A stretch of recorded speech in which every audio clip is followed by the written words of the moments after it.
Ce qui est terrible, effectivement, c'est, vous parliez de la déception probable des militants d'En Marche, c'est le désenchantement que cette situation est susceptible de créer. Et je crois que même ses opposants auraient tort de s'en réjouir, parce que je vous rejoins, Corinne Lepage, sur ce que vous disiez tout à l'heure. C'est-à-dire que pour les progressistes, on est un peu coincés en ce moment dans le débat public. Il y a d'un côté... Je vous rassure, à droite, ils sont assez coincés aussi. Ah, bah, ça me rassure. Il y a d'un côté le tous pourri, auquel il ne faut pas prêter le flanc une seule seconde, qui est un poison démocratique, qui, on le sait, est toujours la première étape sur l'antiparlementarisme, vous l'avez très bien dit. Et de l'autre, une nécessité démocratique urgente qui s'est exprimée très violemment dans cette campagne, sous différents aspects, de renouveler la démocratie. C'est pour ça que je préfère parler de renouvellement de la démocratie plutôt que de moralisation.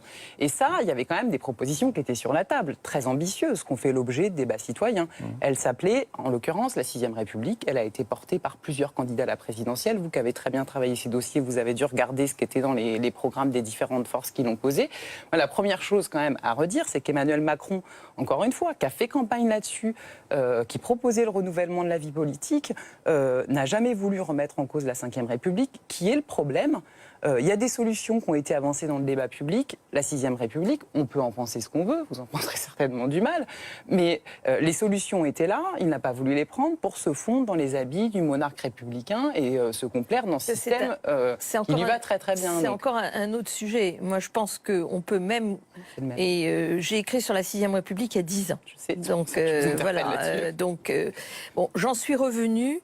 Juste 2 mots, j'en suis revenue parce que je pense qu'on a de tels problèmes sur la table aujourd'hui que de se coller sur le dos une constituante et une révision de la Constitution, je pense que c'est un luxe qu'on ne peut pas s'offrir. C'est pas pour ça que j'adore les institutions de la 5e République. Je vous dis simplement pourquoi j'ai évolué. Mais je pense qu'au sein même de nos institutions, qui mériterait quand même de toute façon un toilettage. Il y a beaucoup de choses qu'on pourrait faire pour améliorer le système démocratique, qu'on pourrait tout à fait le faire. Il faut s'attaquer au financement de la vie politique, par exemple. Ça, c'est pas dans la Constitution. C'est hors Constitution. Il y a beaucoup de choses à faire sur les marchés publics, sur les emplois dans les collectivités publiques. Il y a beaucoup de choses à faire. C'est pas constitutionnel. Tout ça, on peut faire. Mais ce que je veux dire, c'est que effectivement, ce qu'a porté Emmanuel Macron, moi je suis allée beaucoup en région pour cette campagne présidentielle, et j'ai été toujours fascinée par les militants d'En Marche. Et vous avez peut-être vu ça chez d'autres militants, mais il y a chez nos concitoyens qui se sont engagés dans la campagne, et en particulier chez ceux d'En Marche que j'ai vus de près, cette aspiration à porter le changement. Cette aspiration à, je vais employer un terme que j'ose à peine employer, mais je l'ai employé quand même, tant pis, faire de la politique autrement. C'est-à-dire être dans le bas vers le haut. Hein, oui, mais sauf que, pardon d'interrompre Corinne Lepage, mais les marcheurs, avec cette volonté que vous décrivez, et qui est sincère, je n'en doute pas, voient François Bayrou s'installer place Vendôme, ils voient Marielle de Sarnez arriver. Ils ne sont pas forcément contents. Hein, et ils savent que ce sont des raisons politiques qui les conduisent là. Oui, bien sûr. Et donc, vous savez qu'il y a eu énormément de grincements de dents, et j'étais une des seules à le dire, j'ai dit tout haut ce que tout le monde pensait tout bas, sur la manière dont les circonscriptions ont été données au MoDem.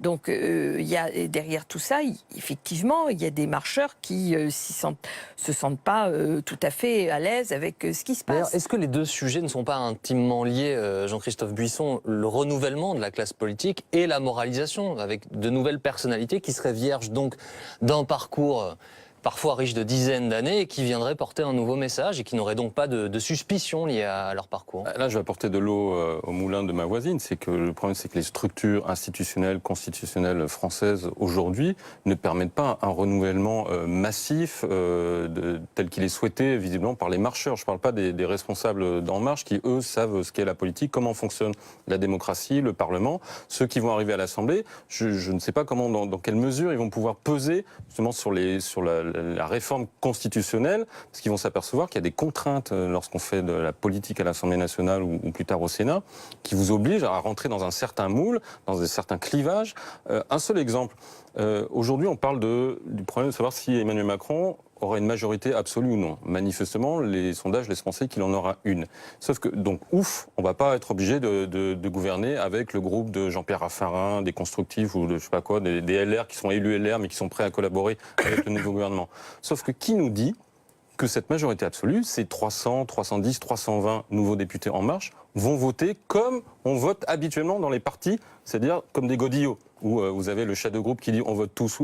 Leur mentalité, c'est justement de casser cette idée, c'est-à-dire que si un projet ou une proposition de loi qui ne leur plaît pas, comment être sûr, sinon par des pratiques à l'ancienne, qu'ils vont voter cette loi. Donc ils vont découvrir ce qu'est la vie parlementaire que vous connaissez, oui, qui est plus compliqué que sur le papier, vous avez raison, les illusions. Mais l'avantage quand même, avec des gens qui ne sont pas des pros de la politique, c'est justement qu'ils ne vont pas réagir en pro. C'est-à-dire qu'ils vont poser des questions qu'habituellement on ne pose pas, qui vont exiger des débats qu'habituellement on n'a pas, parce que précisément ils voient les choses différemment. Et c'est là où vous avez une chance de renouvellement qui est quand même importante. On va avoir un renouvellement en dehors d'En Marche, du Parlement, comme on n'a pas eu depuis très très longtemps, puisqu'il y a énormément de députés qui ne se représentent pas à cause du cumul des mandats.